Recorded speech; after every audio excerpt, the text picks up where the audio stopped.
බැකි බලන්න ඕන.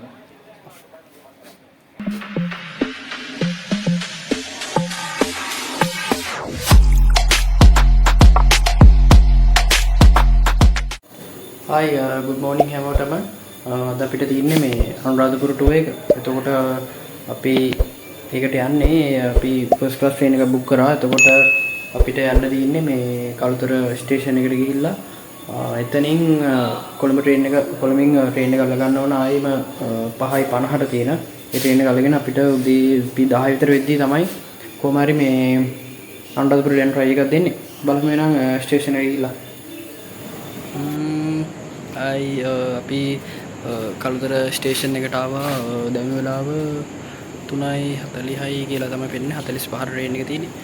ඉතින් මේ ගමනට මායි අම්මයි නංගි තමයි පාර්ටිසිපේට් වෙන්නේ.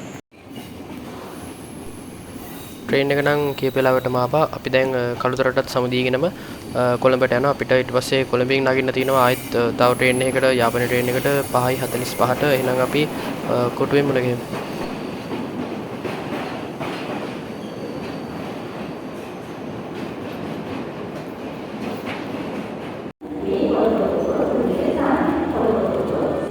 අපි කොටුවට ආවා 5:10 විතර වෙද්දි කොටුවට ආවා. මේ වෙලාවෙත් ටිකක් සෙනඟ හිටියා ස්ටේෂන් එකේ නැතුව නෙමෙයි. කොහොම හරි ට්‍රේන් එක නම් ඇවිල්ලා තිබ්බේ නැහැ. ඒක 5 මාරට වගේනේ එහෙන් එනවා වගේ ඔය ගල්කිස්සේ. එතකොටම හිටිනකොට අඩුම 5:45 5:50ත් වෙයි. බලමු.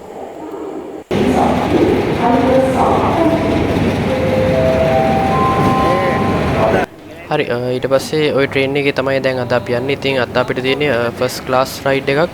ඉතින් මේක ටිකක් කම්ෆර්ටබල් සාමාන්‍යයෙන් සෙකන්ඩ් ක්ලාස් සහ තර්ඩ් ක්ලාස් වලට වඩා. ඉතින් මගේ අත්දැකීම් කියනවා නම් මම අන්තිමට ෆස්ට් ක්ලාස් එකේ ගියේ 2018. ඒකත් අනුරාධපුරේ හෝ නුවරඑළිය වගේ තමයි මට මතක හැටියට කොහොම හරි. ඊට පස්සේ නම් යන්න උන්නේ. ඊට පස්සේ පාස්කු ප්‍රහාරය සිදු වුණා. ඊට පස්සේ කොරෝනාව. ඊට පස්සේ මාව එල්ස් වලට හිර වුණා. ඉතින් ඒ දේවල් එක්ක කළුතර දිශයකින් පිට යන එක නම් ගත්තරම කරගන්න බැරි තත්ත්වයක් තිබ්බි. ඊට පස්සේ ඔන්න දැන් තමයි මේ ටික ෆ්‍රී එකත් එක්ක එහෙම යන්න ගන්න. ඉතින් මේක ගත්තොත් එහෙම අපිට සම්පූර්ණ සීට් තිබ්බේ B බ්ලොක් එකේ 13 14 සහ 15 එක වින්ඩෝ සීට් එකක් තිබ්බා. ඉතින් ඒක නංගිට දුන්නා. මේකේ ඔක්කොම ක්ලාස් මම හිතන්නේ බ්ලොක් මම හිතන්නේ ඔක්කොම තිබ්බා 5ක් තවද A B C D E වෙනකන්. ඉතින් මේගොල්ලන්ට පේන්නේ එක දවල්ට පේන view එක සාමාන්‍යයෙන් අවුලක් නැහැ. normal phone chargers ඒ වගේ basic දේවල් ටික තියෙනවා. ඉතින් සාමාන්‍යයෙන් බස් එකේ යනකොට ටිකක් comfortable ride එකක් තියෙනවා කියලා මේකේ තේරුණා. ඉතින් මම කියන්නේ ලංකාවේ මිනිස්සු මේ දේවල් ඉතින් පරිස්සම් කරගන්නවා. ඒ වගේම සාමාන්‍ය මිනිස්සුන්ටත් ඒ කියන්නේ මේකේ යන්න පුළුවන් ගානකට මේකේ එනවනේ. මොකද සාමාන්‍ය මිනිස්සෙක් ගත්තත් ලොකු බදු ප්‍රමාණයක් ලංකාවෙන් ගෙවනවා. ඉතින් මේ දේවල් වලට ඇත්තටම සාධාරණයක් වෙන්න හැමෝටම පාවිච්චි කරන්න පුළුවන් විදිහට මේ දේවල් ඉස්සරහටි දියුණු වෙන්න ඕනි කියලා හිතනවා. ඒ වගේම මේක අපි පැය විනාඩි මම හිතන්නේ පැය 3කින් වගේ මේක පැය 3කින් හෝ 3:00මාරකින් වගේ තමයි අනුරාධපුරයට යන්න නියමිත වෙලා තිබෙන. අපි බලමු ගිහිල්ලා මොකද වෙන්නේ කියලා. අපි 9:10 විතර වෙද්දී ආවා අනුරාධපුර ස්ටේෂන් එකට. සාමාන්‍යයෙන් හිතුවට වඩා ඉක්මනට ට්‍රේන් එක ආවා. මොකද මේ 6ට තමයි ට්‍රේන් එකෙන් පිටත් උනේ. අපි 9:20 විතර වෙද්දී මෙහෙට ආවා. සාමාන්‍යයෙන් පැය එතකොට 3යි විනාඩි 20ක් වගේ තමයි සම්පූර්ණම රයිඩ් එකට ගියේ. ඉතින් සාමාන්‍යයෙන් බස් එකේ යනට වඩා ඒක ගොඩක්ම හොඳයි. සාමාන්‍ය හොඳ කම්ෆර්ටබල් විදිහට ආවා. මේක එක්ස්ප්‍රස් ට්‍රේන් එකක්. ඔයාලටත් පුළුවන් M ටිකට්ස් වලින් මේක බුක් කරගන්න. ඒ වගේම 365 හරි ඒ වගේ නම්බර් එකක් තියෙන. ඒකෙන් බුක් කරගන්න පුළුවන් මේ ට්‍රේන් එක. ස්ටේෂන් එකෙන් බැස්සට පස්සේ තමයි දැක්කේ කොළඹ ඉඳන් අනුරාධපුරයට වගේම දුරක් අනුරාධපුර ඉඳන් ආපහු යාපනයටත් තියෙනවා. ඉතින් සාමාන්‍ය මේ ට්‍රේන් එක පැය 7කින් වගේ අඩුම යාපනයට යයි ගොඩක් දුරට. හරි ඊට පස්සේ අපි ওই විදිහට ස්ටේෂන් එකෙන් චෙක් අවුට් වුණා සාමාන්‍ය 9:00මාරට වගේ.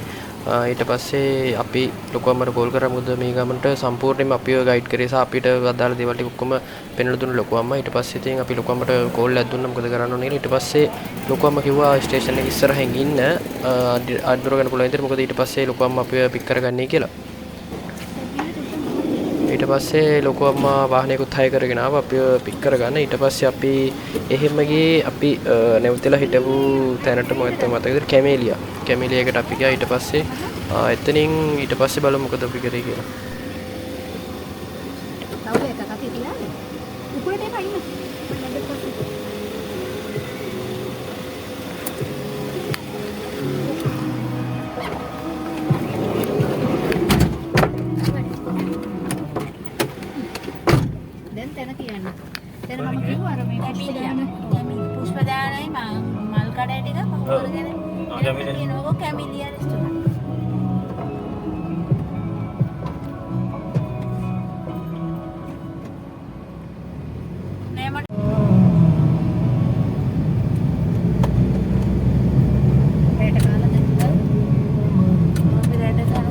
හරි ඉතින් ඔය පේන්නේ ඕගලන්ට එතන ස්ටේෂන් එකේ කිට්ටම තියෙන රවුන්ඩ් බවුට් එක. ඉතින් මෙහි කොහොමත් රවුන්ඩ් බවුට් ඔක්කොම තියෙනවා 24ක් වගේ. ඔය සඳුන් අයියා මට කියපු විදිහට 24ක් වගේ තියෙනවා කියලා කිව්වා.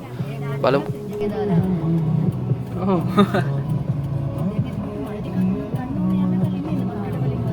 අපි ඒක අද රැටයි කරගන්නවා. අද රැට දුන්නේ. ඊට පස්සේ තව හෙට උදේට පුංජි කරමු. හදන්න වෙලාව නැහැ.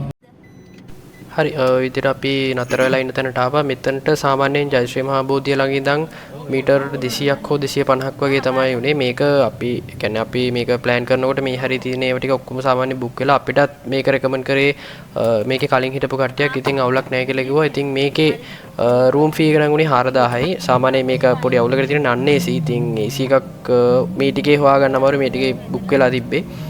ඊට පස්සේ මෙතනින් තව එහාට මීට වඩා අඩුවට ටිකක් AC එකක් AC රූම් එකක් හොයාගන්න තිබ්බේ. ඉතින් අපි ගැන ලොකුට කන්සිඩර් කරන්නේ අපි එක දවසක් වගේ ඉන්නේ.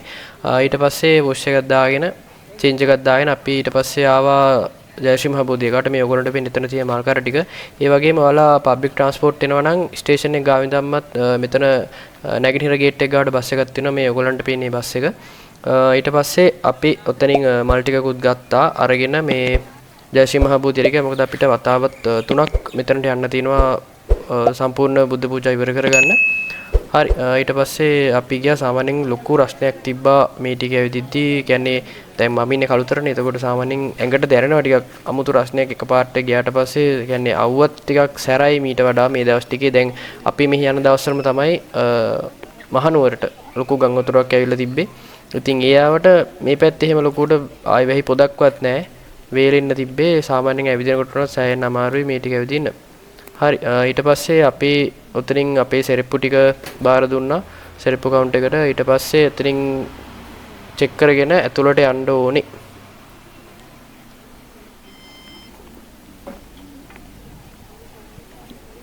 හරි මම මේ පැත්තෙන් ගියා. ඊට පස්සේ අම්මයි නංගි ලොකු අම්මයි එහා පැත්තෙන් ගියා. ඊට පස්සේ මම මේකේ වතුර බෝතල් දෙකක් අරන් ආවා. ලීටරේ හෝ ලීටර් 1.1 ඊට පස්සේ ඒ ටික චෙක් කරගත්තා. මොකද අපි එනවට වඩා දැන් මේ සාමාන්‍යයෙන් වතුර හදලා මොකද කිවුල් රහින වතුර. ඒ හින්දා වතුර ටිකක් වැඩිපුර අරන් ගියා. ඒක ලොකු අවුලක් වුණේ නැහැ. හැබැයි මේ ටිකේ නම් හදලම තිබ්බා හොඳ වතුර. පොඩි අවුලකට තින්නේ ඒ වෙයි වතුර මේ වෝටර් සප්ලයි එක අයින් කරලා. ඒ කියන්නේ සප්ලයි එකක් නැහැ මේ ටිකේ.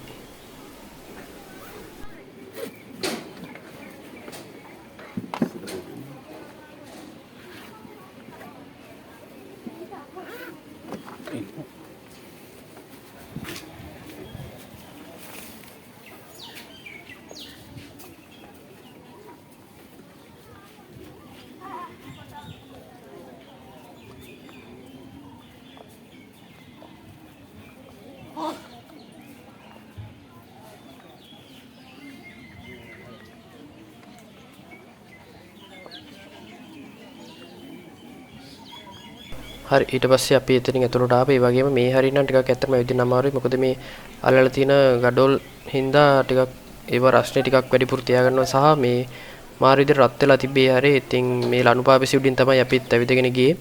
සහ ඊට අමතරව මේ ඔයගොල්ලන්ට පේන විදිහට මෙතන මේ කරාමිම හයිගල තිබෙතනින් කකුල් එහෙම හොදගෙන ඉස්සරහට යන්න පුළුවන්. ඒකත් අවුලන්නේ. ඒවත් ඇත්තට මේව නම් ගොඩක්ම හොඳ වැඩ.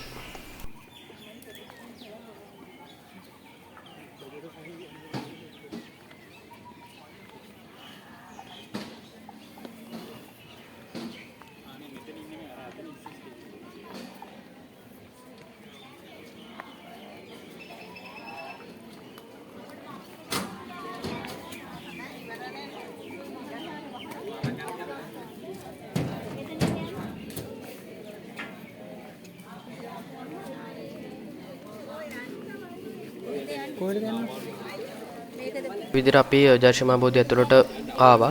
එතකොට මේකේ මේ හරිනම් පොඩි මේන්ටේන් වැඩ කටයුතු වගේක් යනවා. සහ ඊට වඩා මතක් කරන්න ලොකු දෙයක් තියෙනවා. ඉතින් ජයශ්‍රී මහ බෝධිය අපිට දුවින්දා ගමනත් එක්ක මීට අවුරුදු 2300කට විතර කලින් තමයි ලැබුණේ. ඉතින් ඒකේ ඇත්තම අංකුරය තමයි ඔයගොල්ලන්ට මේ පේන්නේ ඔය රත්තරන් කරුවක් ගහලා. ඒ වගේම ඊට පස්සේ පෙර නැගපු අංකුර තමයි ඉතුරු ඒවා. ඉතින් මේක තමයි ඇත්තටම 2300ක් විතර ඉපැරණි ඇත්තම ජයශ්‍රී මහ බෝධිය අංකුරය. ඉතින් ඕගොල්ලොත් ඇත්තටම ගිය වෙලාවක තමන්ගේ ඇස්වලින්ම මේ දේවල් දැකලා වැඳ පුදාගෙන ඉන්නත් අමතක කරන්න එපා.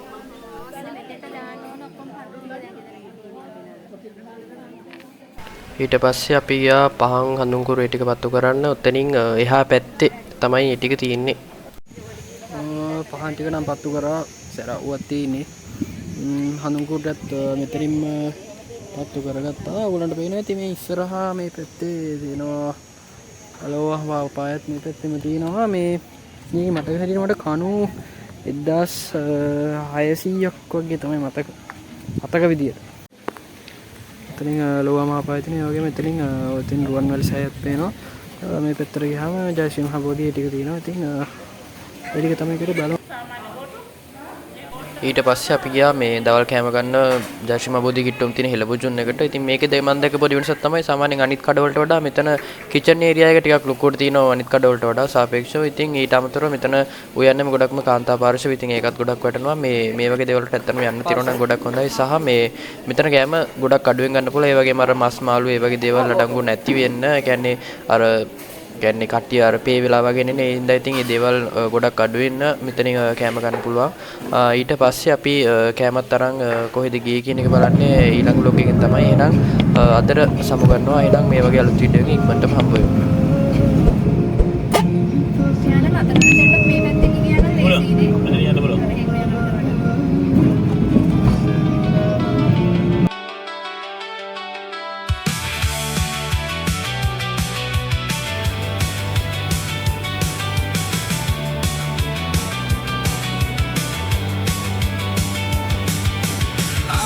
Check my phone now if I thought you'd even be online.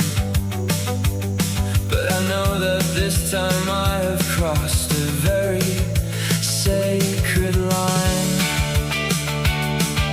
I try to act all casual, put on a cool and distant face.